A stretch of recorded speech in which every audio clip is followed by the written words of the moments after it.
Hello, thank you for joining me.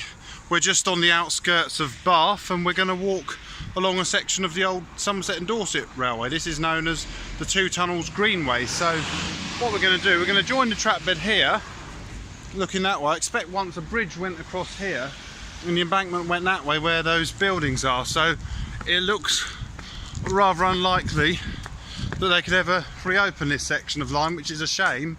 But the trackbed from here possibly could be one day if a branch came off the Great Western Main Line.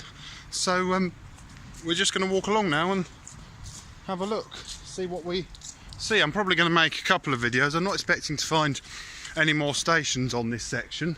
The one thing that's evident is the gradient we're already climbing. I think it's about 1 in 50. It was a really steep gradient out of Bath. It must have been a real sight to see a steam loco working hard, pulling heavy train up out of here. Although it does make me wonder, this bit seems too steep, whether the embankment was once an even higher level and the embankment's been sort of flattened and levelled out. I think that's possible what happened, because this to me seems way too steep. But just up here the gradient eases slightly. I think once we get past this bench here, that is possibly the more likely the gradient that the Somerset and Dorset Railway would have used.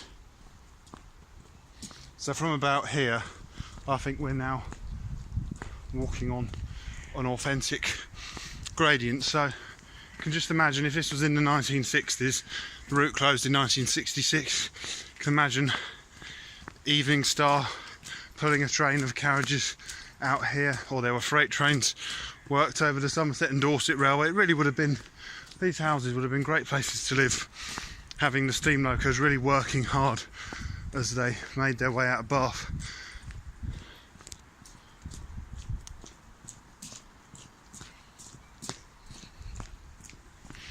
So as we come along here, what we're coming towards now is the Great Western Main Line.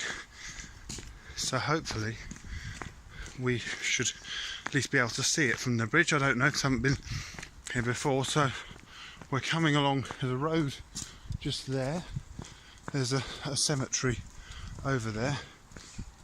We're now coming up to the bridge that carried Somerset and Dorset Joint Railway over the Great Western Main Line. There's actually two bridges. I think there's a road bridge running parallel, and the road bridge is probably older than Somerset and Dorset's bridge, because the road bridge is built to that Great Western Gothic style, whilst this bridge, it looks like the parapets have been rebuilt, but I think they're newer.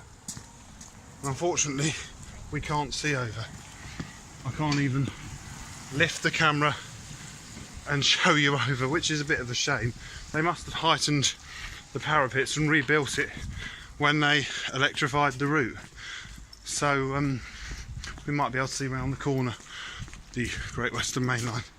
So the Great Western Main Line's just down there and there's a train coming.